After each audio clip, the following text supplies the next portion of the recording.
Hello, how's it going? Hope you're all doing well and having a great holiday season. Today I'm going to be diving into the MTGA Arena economy. I think it's no surprise to anyone who plays the game that players are not exactly happy with the current state of the MTGA economy. But just how bad is it really?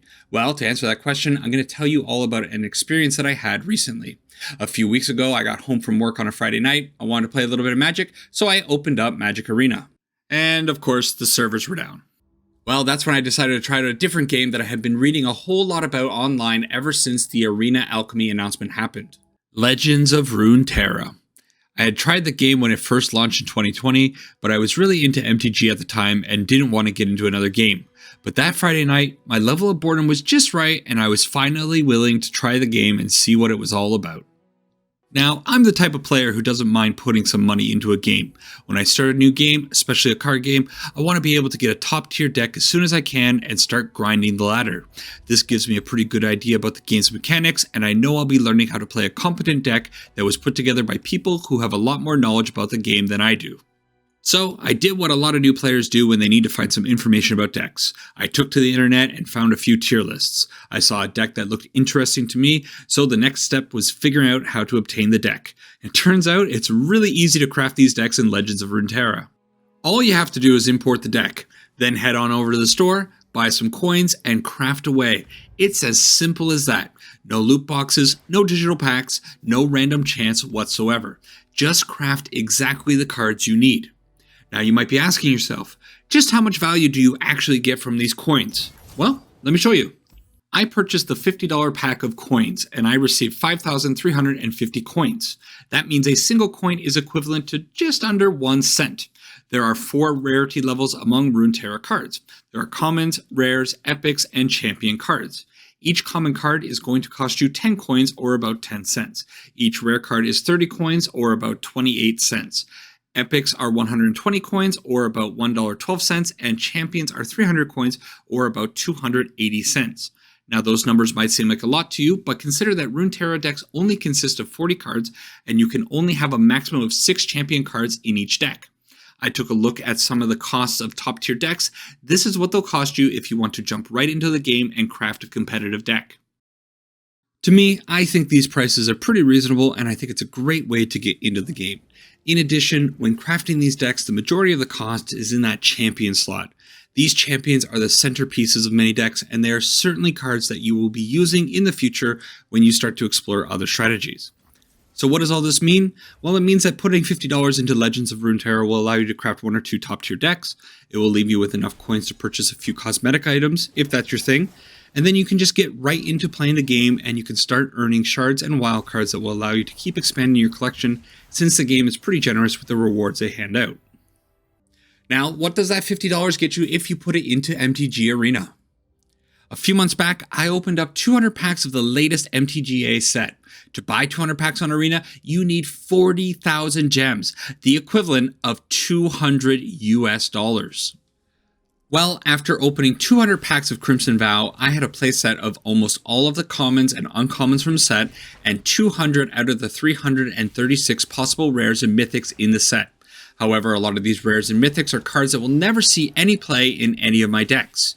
In addition to the cards opened in the packs, I received 57 common wildcards, 80 uncommon wildcards, 35 rare wildcards, and 14 mythic wildcards. But keep in mind that these numbers are from 200 packs opened or $200. Let's stick with that original idea of $50. With that money, you can purchase 9,200 gems. Then you can head on over to the store and purchase 45 packs for 9,000 gems. You'll still have 200 gems left over, however you can't actually do anything with those gems because the smallest number of packs you can purchase is 3 packs for 600 gems. Even though a single pack is technically equal to 200 gems, you can't buy anything on the store. You'll just have to wait until they give you that 10% off daily deal pack. Next, let's take a look at some tier decks from Historic. How many rare and mythic wildcards will we need to be competitive right out of the gate, and can our $50 get us there? Izzet Phoenix requires a total of 33 rares and mythics among the 75 total cards in the deck. Now, you might say that you can open up the rares and mythics that you need for this deck in the packs. Well, sure, maybe, but consider that these 33 rares and mythics are spread out across 10 different sets. I suppose you could buy a few packs from each of these sets and hope to get super lucky, but in reality, the chances of you opening a specific card that you need in these 45 packs is very low. I would guess you'd maybe be able to open up 3 or 4 of the 33 rares and mythics that you need for this deck among those 45 packs. How about another deck, Golgari Food? This one only requires 31 rares and mythics, but those rares and mythics are spread out among 12 different sets.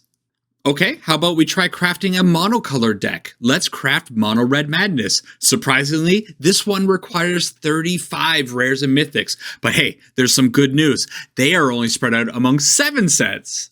Now, maybe all of this is being unfair. I am looking at historic decks after all. How about we try looking at a standard deck? Let's try crafting Mono White Aggro. This deck makes up almost 20% of the current meta. It'll be a great deck to get into the format with, and it must be an affordable deck, right? After all, it's playing 20 basic lands. Well, no, not at all, in fact. 43 rares. No mythics, just 43 rares. And all of these rares are spread out among 5 different sets. So, what will your $50 get you on MTG Arena? Somewhere between 1/5 and 1/4 of a competitive deck. Even with my 200 packs opened, I still only received 35 rare wildcards, 8 fewer cards than I needed to craft Mono White Aggro in Standard. How is any of this acceptable? So let me ask you this. Where would you rather put your $50? Would you like to toss it into the endless well of microtransactions that is being pushed by Wizards of the Coast on MTG Arena? Or would you rather buy a complete deck with no elements of randomness in Legends of Runeterra? To me, the choice seems pretty simple. Will Wizards of the Coast address the growing concerns over the MTG economy? Well, check out this response when the question was brought up during a live stream. Economy is not exactly Ian's area, so we're not going to dive into it today because he wasn't sure on the price of booster packs and that sort of thing. So I don't want to put Ian on the spot and ask him a bunch of economy questions. We definitely recognize those are important to all of you, and I personally owe you all a show where we do talk about the arena economy as a whole. That is not this show, but I do want to acknowledge, for example, the user Brain Pry asked a really good question about the economy and pressures on wildcards and that sort of thing. They're good questions. We just don't have anyone on the show today that has that area of expertise to really dive into that, but we do owe you a show on that topic. Seems unlikely that we'll ever get a real discussion about this issue. So what does all of this actually mean? Am I telling you to quit Magic Arena and to head on over to Legends of Runeterra? No, absolutely not. I love both games. I think they're both great, and I'm going to continue playing both games. However, this experience has really opened my eyes to just how bad the arena economy actually is. I always knew that there were issues, but I never actually sat down and took the time to figure out what the problem was. I think overall, the barrier to entry is probably the biggest issue for the future of the game. I cannot imagine how difficult Arena is for new players to get into. And if they want to get into Historic, oh boy, that's a giant mountain for them to climb. Now, I don't actually know what any good solutions would be to this issue. Maybe a reworking of the gem system, maybe a reworking of the weekly reward system. I don't know, but I do know that if more people start talking about this, maybe a solution will be found. I would love to know what everybody thinks about all of this. What do you think Wizards of the Coast should actually do to fix this problem? Anyways, that's it for this video. Thank you so much for watching. Take care for now, and I'll see you in the next one. Bye-bye.